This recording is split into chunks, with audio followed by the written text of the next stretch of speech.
Dioses de la mitología griega.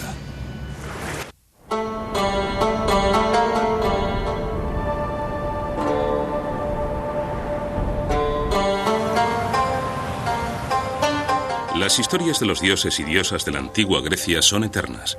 Aún inciden en nosotros.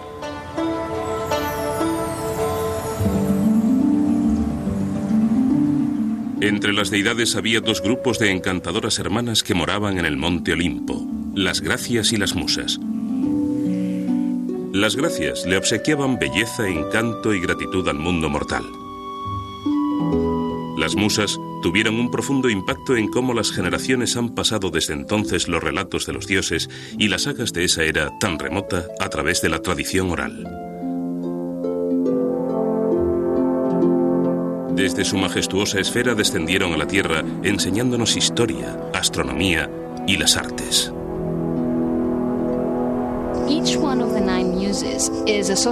Cada una de las 9 musas está vinculada a un tema concreto, normalmente relacionado con las artes y las ciencias. Por ejemplo, Clío, la proclamadora, es la que está vinculada a la poesía épica y es la musa de la historia. Ahora las musas son muy conocidas porque tenemos palabras como museo, naciente de las musas, que se encuentran en los idiomas contemporáneos y, por supuesto, en el griego. Las historias griegas tratan de aquellas cosas que la gente considera importantes. No habrían persistido de no ser así.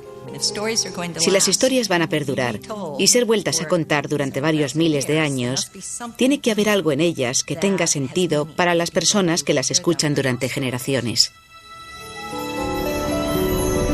Las pruebas de lo divino estaban por todas partes. Para los griegos, los dioses eran tan reales como los campos que labraban y las familias que criaban. El número de pequeñas ermitas que estaban alrededor de la ciudad, el número de sitios dedicados a los dioses y los grandes santuarios hablan de unas creencias bastante fuertes. La vida era considerada algo bastante precario y era preciso hacer todo lo posible para que aquellos poderes que regían el mundo estuvieran de tu lado para estar a salvo. Durante toda la vida y de estación en estación, cada fase de la vida humana estaba ligada a los dioses.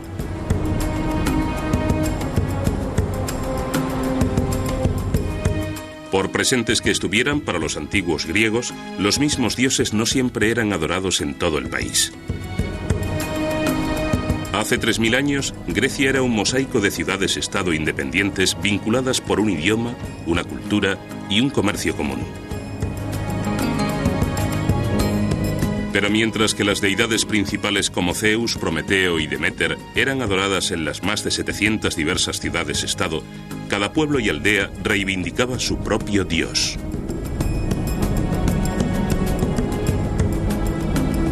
El paisaje de Grecia está repleto de dioses. Dioses de los que tal vez ni se ha oído hablar en la aldea de al lado. Cada arroyo, cada manantial de agua dulce, algo que es de agradecer en el seco clima griego, tienen su propia divinidad. Las colinas separaban unas aldeas de otras y a unos grupos de otros. Así que eso fomentó que cada aldea tuviera su dios favorito y sus propios héroes predilectos. Y creo que el trazado natural del país fue muy importante para la formación de sus mitos y su religión. Los dioses eran muchos, así como sus funciones. Hermes era el protector de los rebaños y manadas de animales domesticados. Era la diosa del matrimonio, así como de la maternidad. Eros imperaba sobre los asuntos del amor. Hefesto era el dios del fuego y los volcanes. Poseidón gobernaba el mar. Estaba Pan, mitad humano y mitad cabra.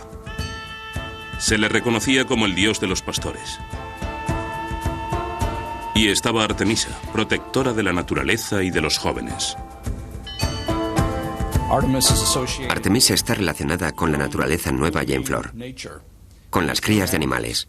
Pero Artemisa también está vinculada a la iniciación de las jóvenes.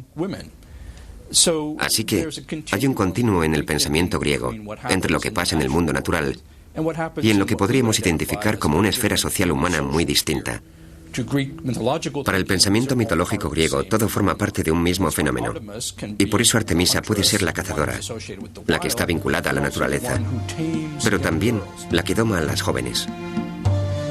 De todas las deidades que influyeron en la vida humana, Deméter era la más importante. Festejada una vez cada 5 años, era la diosa del maíz y las cosechas.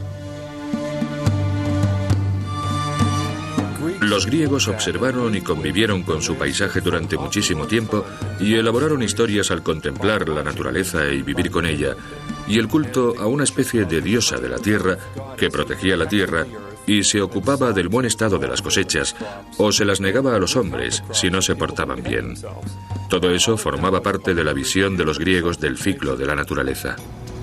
La relación entre el hombre y lo divino no era sencilla. Sin embargo, era una alianza precaria. Aunque los dioses eran poderosos e inmortales, no estaban por encima del cuestionamiento de los humanos. Los antiguos griegos criticaban a menudo el comportamiento inmoral de los dioses.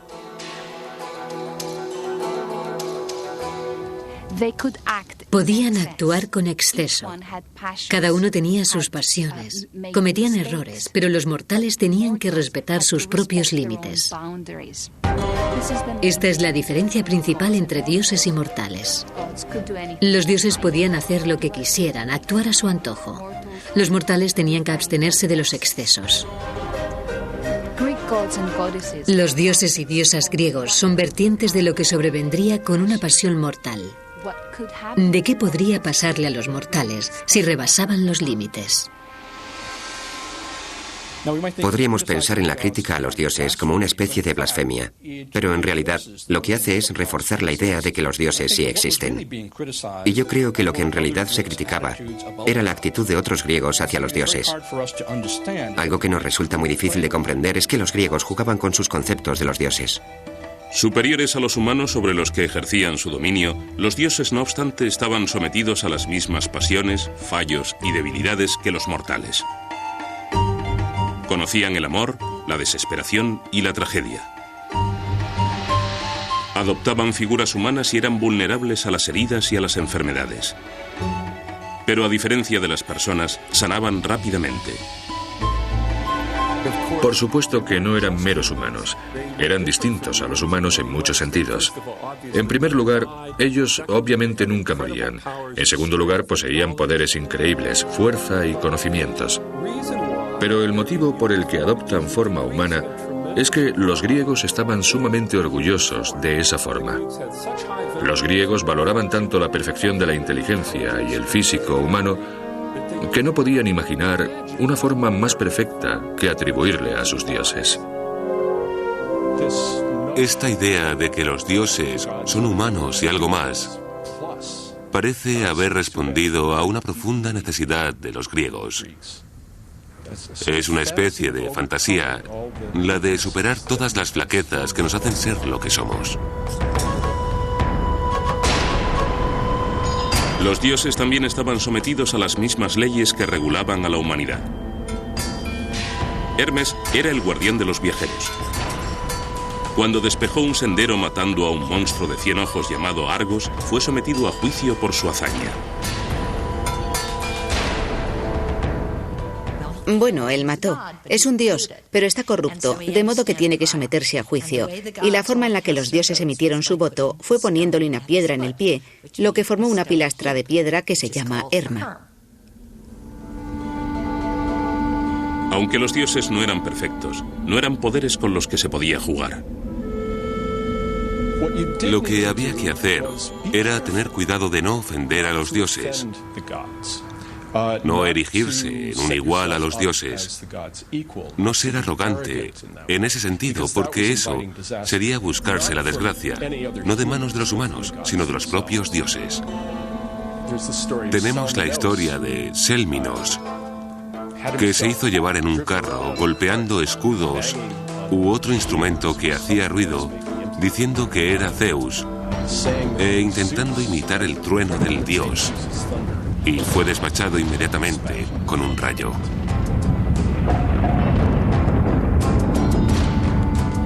Pienso que todos creían que algo realmente poderoso tenía que ser responsable de los rayos, y el candidato más obvio era Zeus. Zeus era ante todo un dios del tiempo. De hecho, cuando llovía decías, Zeus está lloviendo, no está lloviendo. De modo que el rayo, esa cosa tan potente y rara que podía matarte, lógicamente tenía que estar bajo el control de alguien como Zeus. En Atenas, la gente también adoraba a un dios sin nombre, uno al que se hacía referencia como el dios desconocido. La ermita al dios desconocido era probablemente la forma en el sistema religioso de los atenienses de protegerse las espaldas. Por si acaso había un dios por ahí al que no hubieran adorado, un dios que podría hacerles algo. De ahí una ermita al dios desconocido. Los griegos racionalizaron el mundo a su alrededor. La filosofía y el pensamiento intelectual florecieron sobre todo en Atenas. Fue aquí donde Atenea presidió a los hombres con majestuoso esplendor. Diosa de la guerra y patrona de las artes, fue venerada en la forma de una estatua de oro, ébano y marfil en el Partenón. Se creía que su presencia simbólica haría a la ciudad invencible a los ataques. Miles vinieron a rendirle tributo aquí, uno de los edificios más magníficos jamás construidos. Pero de todos los lugares sagrados de la antigua Grecia, pocos alcanzaron la trascendencia de un valle bordeado de árboles de sin igual belleza y extraño poder. Pues era aquí donde los griegos venían para enterarse de su futuro. A continuación, el inquietante halo de misterio del oráculo de Delfos.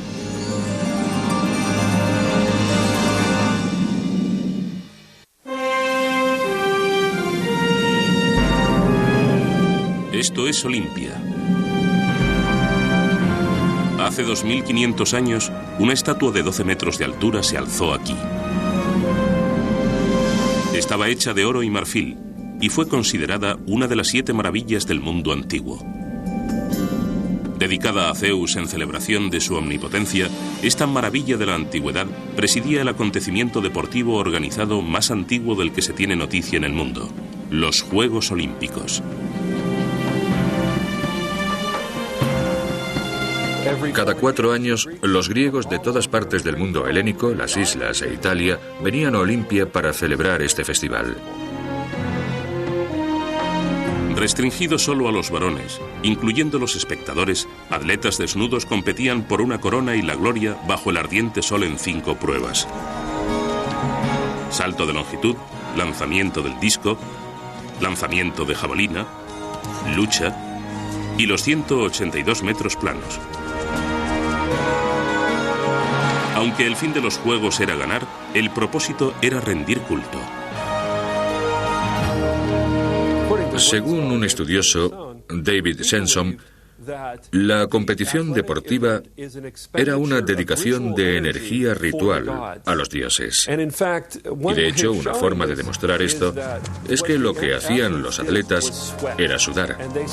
Sudaban, se cubrían de suciedad y se untaban de aceite de oliva. Una vez terminaban de competir, se limpiaban la suciedad de la piel usando un estrijil. Recogían la suciedad de los atletas, que se creía que tenía propiedades mágicas. En cierto modo, estaban cosechando los productos de la energía humana y conservándolos como una poción mágica que los dioses agradecerían. Esto entonces era Olimpia. Y hasta el día de hoy, en todo el mundo, ganar una prueba olímpica sigue siendo un logro incomparable.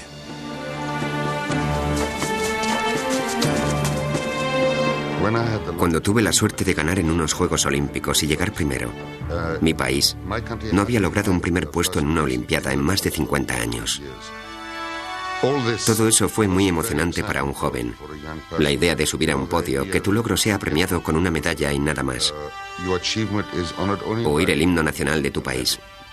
Ver izar la bandera de Grecia. Eso se te queda grabado. Con frecuencia he dicho que es el sentimiento más intenso de mi vida, aparte de cuando me prometí a mi mujer. Otro enclave fundamental para los antiguos griegos es Delfos. Místico y misterioso, Delfos es tal vez más conocido como el lugar donde residía el famoso oráculo. También conocido como el oráculo de Apolo, ella proveía pistas a aquellos que buscaban conocer su futuro. El oráculo de Apolo era una sacerdotisa llamada Pitia. La gente venía de todas partes del mundo conocido para consultar a esta sacerdotisa sobre temas importantes, a menudo asuntos de Estado, problemas políticos y orientación. Lamentablemente, el oráculo a menudo hablaba en un lenguaje que nadie entendía. Sus dictámenes sobre el futuro tenían que ser traducidos por un profeta. Pero incluso entonces, sus profecías eran a menudo poco claras. Hay una famosa respuesta ambigua del oráculo a la pregunta de un gran rey: ¿debo ir a la guerra?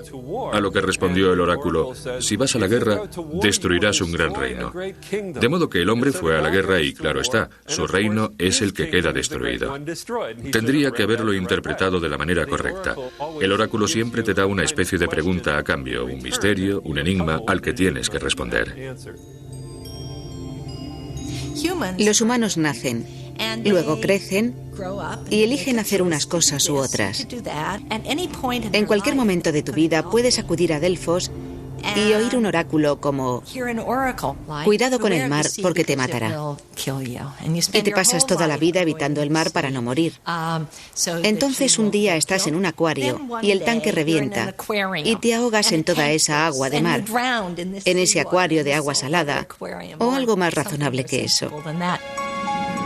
¿Hizo el destino que eso pasara? No, es que el Dios conocía el futuro y podía decir lo que iba a pasar. Delfos también era el lugar donde presidía un hijo de Zeus. Su nombre era Apolo. Además de presidir en Delfos, Apolo tenía otras responsabilidades. Era el dios vinculado a la sexualidad y al amor. Irónicamente, Apolo nunca fue tenido por un gran amante. Apolo es hermoso. Es el hombre más hermoso, como Afrodita es la mujer más hermosa. Es el mejor atleta. Canta estupendamente. Es fuerte y es un arquero maravilloso. Es el ser humano perfecto, el hombre perfecto. Y tiene una vida tan triste. Se enamora una y otra vez y ninguna mujer lo quiere. Intentó violar a jóvenes en algunas ocasiones de su vida. Creo que en realidad es el dios del distanciamiento y la racionalidad más que un dios del amor. Tal vez la más trágica de las aventuras románticas de Apolo fuera su amor por Casandra, la hija del rey de Troya. Como lo establece la mitología griega, la trágica relación de Apolo y Casandra tendría un impacto directo en el curso de la historia.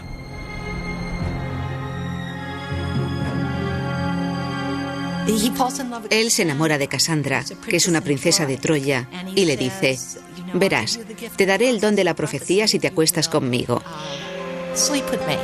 Ella le dice: bueno, y él lo hace. Luego ella lo rechaza, y él hace que nadie crea ninguna de sus profecías. Y así, según Homero, una riña de enamorados aparentemente insignificante jugó un papel de gran importancia en una de las batallas clásicas del mundo antiguo, la Guerra de Troya.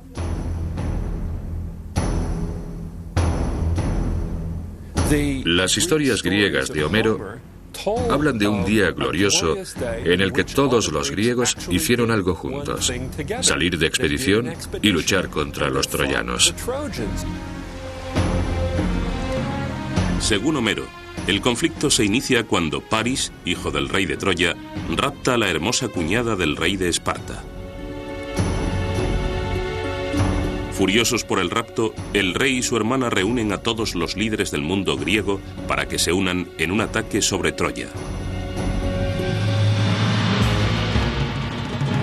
Durante 10 largos años mantienen sitiada la ciudad, pero es en vano. Troya es una fortaleza casi inexpugnable. Y entonces un general griego llamado Odiseo, Ulises, presenta un plan que tendrá eco en la historia. Sugiere que los griegos construyan un caballo y finjan que abandonan Troya, como si el gran caballo fuera un regalo de despedida. Pero Helena, la princesa griega que ya se ha enamorado de su captor, conoce a los suyos y sospecha que es una trampa.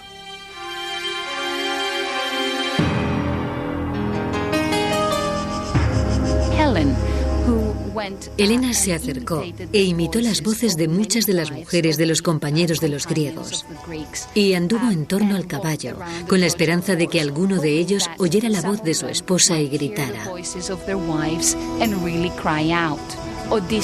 Odiseo fue quien contuvo a sus compañeros de ponerse al descubierto. Y así, la tragedia aguarda a los confiados troyanos. El caballo es llevado dentro de la ciudad amurallada. Pero aún tienen otra oportunidad cuando Casandra, la mujer troyana que rechazó los avances del dios Apolo, también intenta advertir a sus conciudadanos.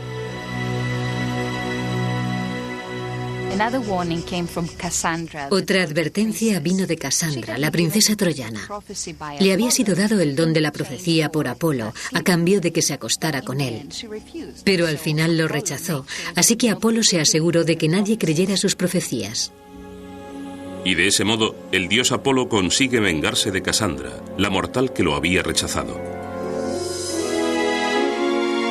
Eso supone la desgracia para los ciudadanos de Troya. Tras grandes festejos y celebraciones, los troyanos se duermen.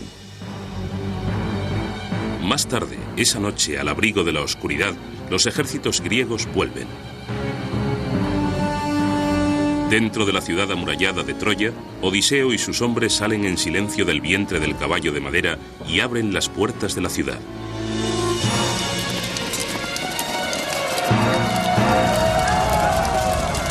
Los griegos se precipitan por las puertas abiertas y arrasan la ciudad.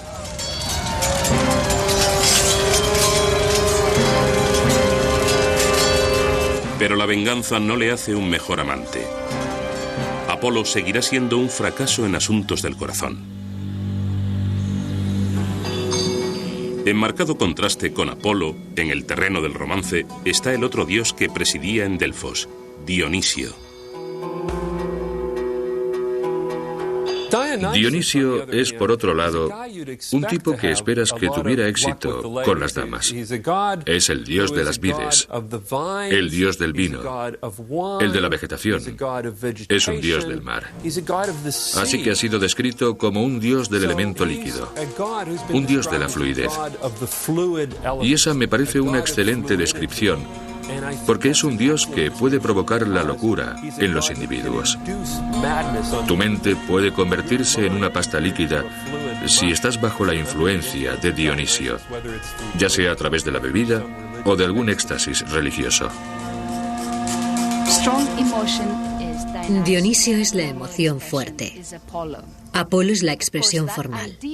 Claro que esa idea, que es tan conocida como la de la división entre lo clásico y lo romántico, ya no es válida.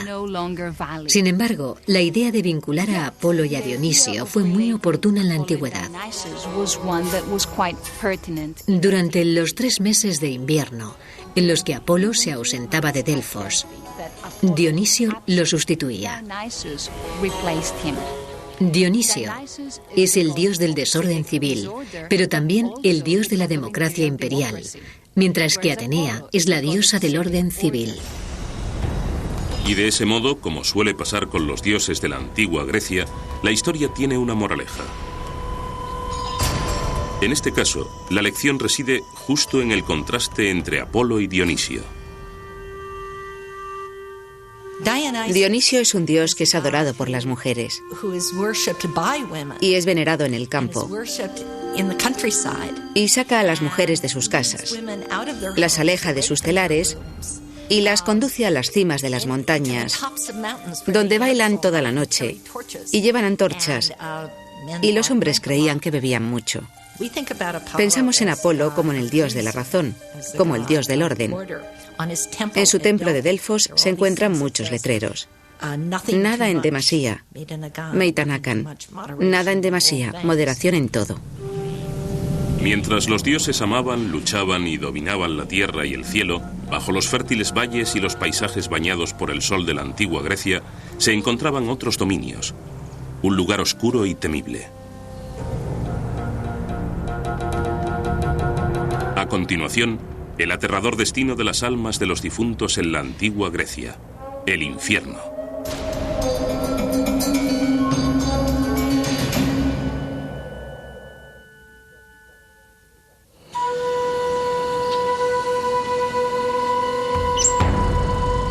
Cuando los griegos de la antigüedad morían, o bien eran enterrados o incinerados.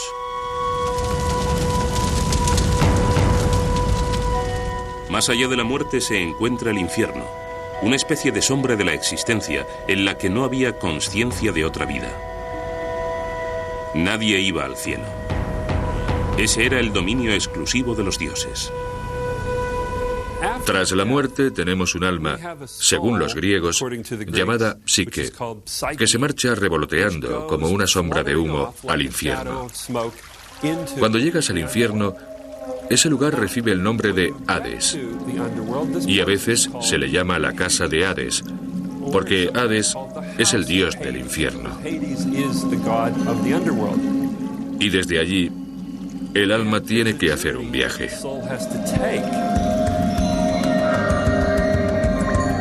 El viaje consistía en cruzar al otro lado del legendario río Estigia o río del odio con un hombre llamado Caronte que cruzaba el alma. Tienes que pagarle a Caronte un óbolo o dos para cruzar el río. Y es por eso que les ponían las monedas en la boca a los cuerpos al morir.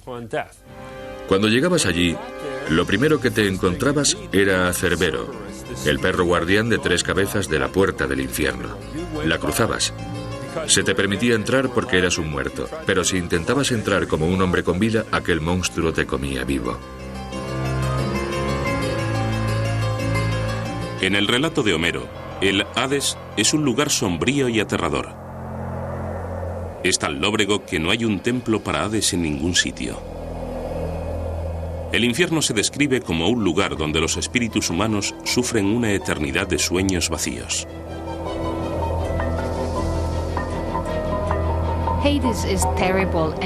Hades es terrible e inexorable, pero no castiga las almas como el Satanás del cristianismo. Psique en griego significa aliento y viene del verbo psiken, que significa respirar. Ahora, cuando alguien muere, ya no respira. Psique ha sido traducido por alma. Las psiques no tienen consciencia en el infierno. Hay 2 niveles en el infierno.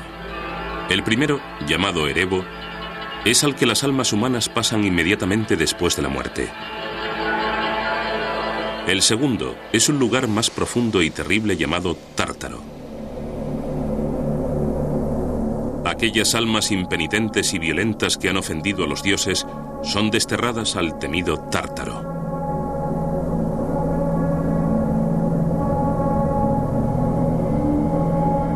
Uno de los personajes más famosos que fue puesto en el Tártaro fue un hombre llamado Tántalo. Se le hizo meterse en un río con un árbol frutal sobre su cabeza. Estaba eternamente sediento y hambriento, porque cada vez que intentaba beber del río, el agua se le escurría de entre las manos y no podía llevársela a la boca. Y cuando intentaba comer la fruta del árbol sobre su cabeza, siempre se alejaba fuera de su alcance. De modo que estaba eternamente atormentado, idea que recoge la palabra española tántalo. Así, los dioses y sus historias le daban sentido a los distintos ciclos de la vida e incluso a la posibilidad de otra vida. También ayudaron a los griegos a establecer una moralidad y un cuerpo de ética. En la antigua Grecia, una de las civilizaciones más avanzadas de su tiempo, estas historias con el tiempo inspiraron el nacimiento de una nueva expresión artística, el teatro. Más tarde, dramaturgos como Eurípides, Sófocles y Aristófanes las dramatizaron permitiendo que los relatos épicos cobraran vida para la gente a lo largo de los siglos. La relación de la literatura con las creencias religiosas entre los griegos es muy compleja. Hay que recordar que para ellos, la literatura, y especialmente la poesía, no era del dominio exclusivo de una minoría culta. Ni siquiera se pensó al principio que fuera a ser leída. Era accesible a todo el mundo. Tenían varios tipos de representaciones. Tenían poesía oral, danzas corales, drama, pero nunca pensaban en ellas como si fueran categorías, y especialmente nunca se les ocurrió que fueran leídas. Era para ser representadas. Por lo tanto, están más profundamente arraigadas en la cultura local. No es algo que solo hagan unas pocas personas. Leer esas obras son algo que todo el mundo escucha y ve. Algunos de los primeros autores construyeron sus obras y poemas en torno a temas que criticaban a los dioses, algo que más tarde los filósofos condenaron con vehemencia. La crítica de Platón a la literatura tradicional y a las historias tratadas en ella era que los dioses en esencia no actuaban como dioses. Creo que Platón sobre todo se sentía violento con eso por su particular visión de cómo tendría que ser un dios. Podemos ver el mismo tipo de crítica en las tragedias de Eurípides, su visión de que los dioses no deberían actuar en la forma en que los presentan muchos de los mitos que están tratando dramáticamente. Sin duda, cuando consideras un drama como El Ión, en el que Apolo es representado como un violador, empiezas a cuestionarte el valor de un dios así. Algunos filósofos creen que la redención es la moraleja de la historia. Al final de la obra, la mujer que es violada se convierte en la madre del dios Apolo, Ión, que llega a convertirse en el líder de la ciudad-estado de Atenas. Muchas de las obras reflejaban el aspecto más apasionado de la naturaleza humana en la conducta de los dioses. La sexualidad y los asuntos del corazón eran controlados por Afrodita, la diosa de la belleza, el amor y la fertilidad. Igual que Apolo, Afrodita tuvo una vida turbulenta. Afrodita estuvo vinculada a la guerra por su unión, su aventura con Ares, el dios de la guerra. Ambos fueron dos famosos amantes. Afrodita no estaba casada con Ares, sino con Hefesto o Vulcano, el dios de la forja. Pero tuvo una apasionada aventura con Ares, el dios de la guerra. Y la pregunta es, ¿por qué siempre se unen ambas cosas? Es la furia de su pasión recíproca la que los convirtió en dos dioses que estaban fuera del control de los otros dioses. Y como dice el dicho, el amor es un campo de batalla. De este modo, los primeros escritos griegos expresaban lecciones de la vida cotidiana. Y sin embargo, algunas de las obras reflejaban una actitud abiertamente sexista hacia las mujeres. Un ejemplo de ello es la historia de Hipólito. Él despreciaba a las mujeres, despreciaba la sexualidad femenina. Era casto y puro. Ahora lo mandaríamos a un psiquiatra porque era puro y virginal. La criada de su madrastra, su sierva, fue ante Hipólito y le dijo que su madrastra estaba enamorada de él. Hipólito estaba consternado. Estaba horrorizado. Cuando los hombres griegos se reunían en las fiestas y bebían en los simposios, sabemos que contaban historias, que escribían poemas que hacían mofa de las mujeres. En la primera cultura griega, las mujeres eran vistas como consumidoras del esfuerzo del hombre. El hombre tenía que arar. La mujer simplemente consumía sus esfuerzos. Se quedaba en casa, cocinaba y le estaba constantemente encima.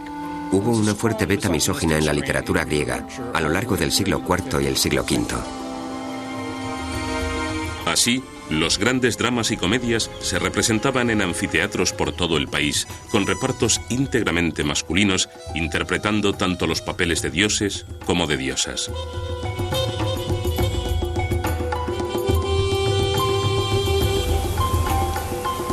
Pero los griegos no eran los únicos cautivados por las historias de deidades y héroes.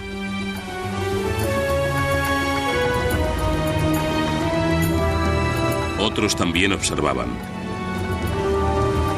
Lejos, hacia el oeste, al otro lado del Mediterráneo, un nuevo y gran imperio estaba surgiendo. A continuación, la sombra de la poderosa Roma cae sobre la antigua Grecia.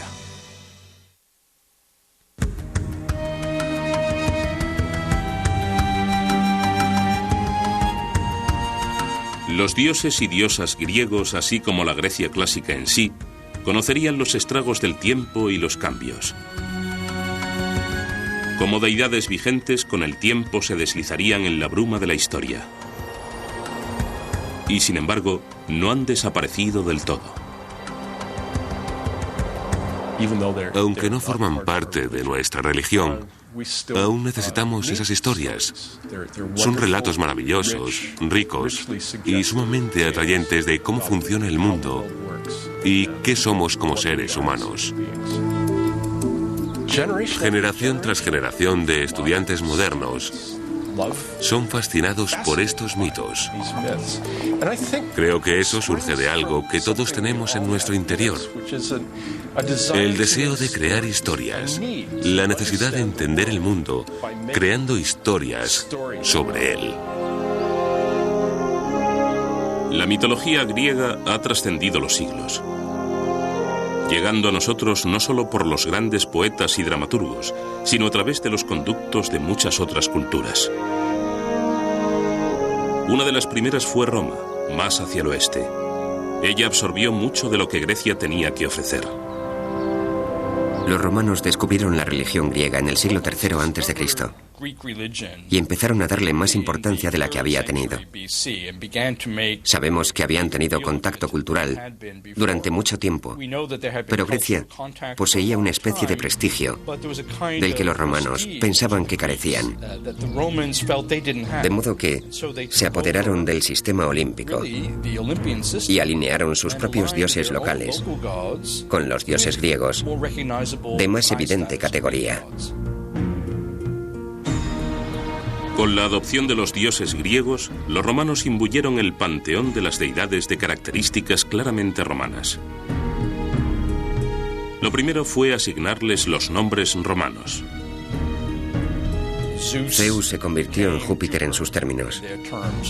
Ares se convirtió en Marte. Atenea en Minerva.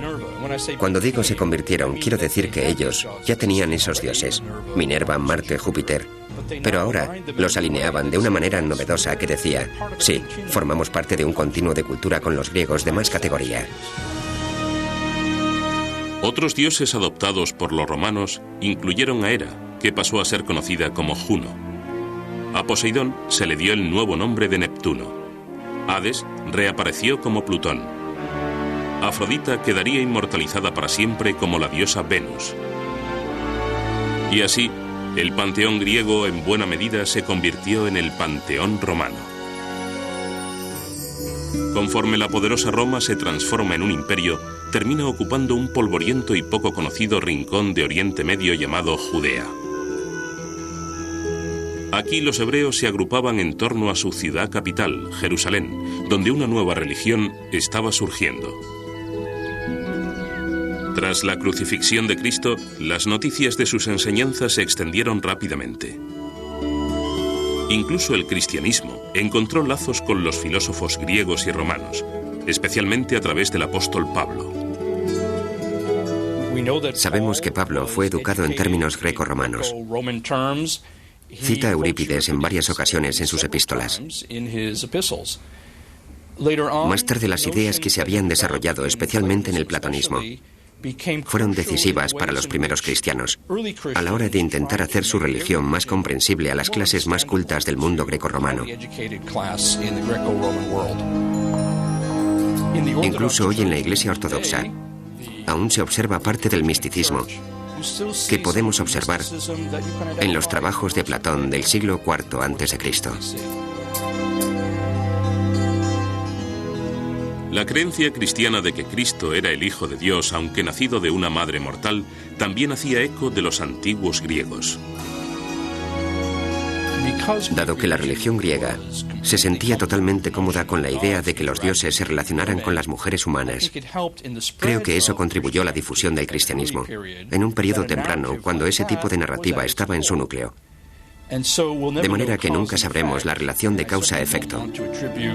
Y por supuesto no quiero atribuir el primer cristianismo totalmente a los griegos, pero sí que ayudó que el trabajo de base estuviera hecho. Pese a la cantidad enorme de divinidades que gobernaban a los griegos, apenas unos siglos antes del nacimiento de Cristo, una nueva idea surgió en la gente: la idea de la existencia de un único Dios verdadero.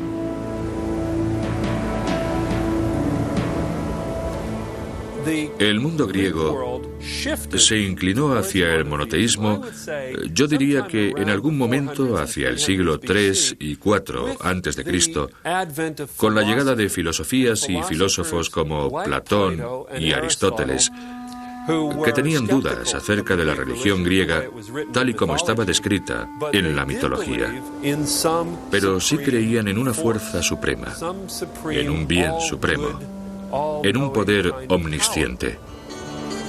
Ese movimiento hacia el monoteísmo en la antigua Grecia no le pasó inadvertido al apóstol Pablo.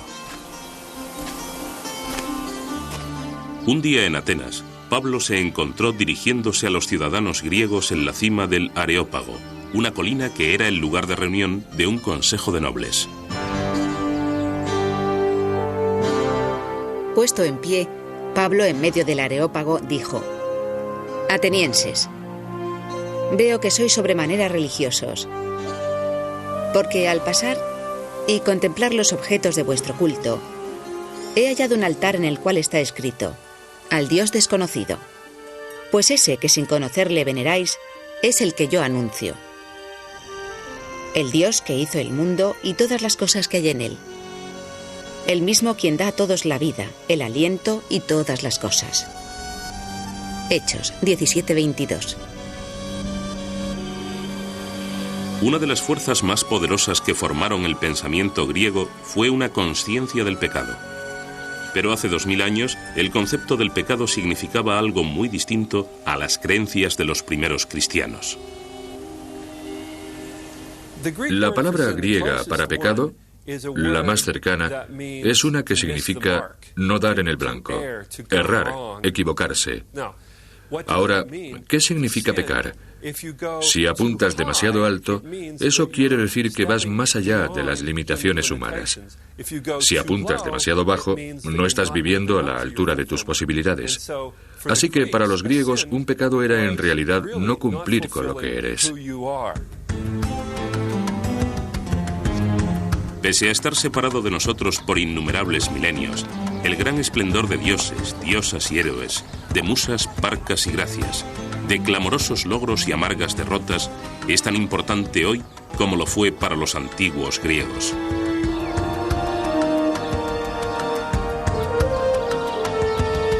Lo interesante de los griegos en ese periodo es que veneraban a los dioses, pero también le conferían a esos dioses las actitudes de los seres humanos. Estaba la lucha, estaban los celos, estaba el adulterio, estaba la felicidad, la verdad, estaba la paz.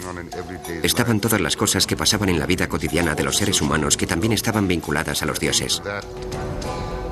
Creo que esa es en parte la razón por la que ciertas cosas han perdurado todos estos siglos en la mente de la gente. Y se pueden observar en la forma en que los griegos piensan incluso hoy en día. Los mitos griegos, como una colección de relatos, dicen algo muy complejo acerca del mundo. Apelan a una especie de optimismo y a la vez a una especie de pesimismo. Los mitos griegos en conjunto nos hablan a través de muchas historias ejemplares de gran cantidad de cosas, la naturaleza de la realidad y la naturaleza de la vida, de lo que es importante, de por lo que tenemos que preocuparnos. Una de las lecciones más importantes es que leer cualquiera de esas historias, que son tratamientos eternos de las grandes preguntas, como la de la moralidad individual contra la moralidad del Estado y las leyes que nos son impuestas, es cómo se lidia con esas cuestiones tan difíciles, la de cómo tener el mejor comportamiento como ciudadano en el Estado. Sobre eso tratan los mitos y leyendas griegas. Y te quedas con la sensación de que, en realidad, ignoramos qué son o quiénes son esos dioses. Pero sabemos que existe una fuerza ahí fuera. Hay una enorme fuerza que controla nuestras vidas y que tenemos que mantener una mentalidad abierta frente a lo que esa fuerza está haciendo. Por eso, los griegos pueden hablarnos a través de 3000 años de historia y darnos algunas preguntas, si bien no respuestas, a algunas de las cuestiones eternas más perturbadoras en el mundo. Una vez aquí hubo otro mundo. Y los dioses, las diosas y las gentes que vivieron aquí aún rondan el paisaje. Sus historias aún viajan a través del tiempo. Mientras las personas busquen una comprensión más profunda de sí mismos y su mundo, la antigua Grecia seguirá existiendo. Todos los otros dioses de este gran lugar me concedieron que mi alma interior fuera hermosa y que todas mis posesiones externas estuvieran en armonía con mi hombre interior, con mi ser. Platón.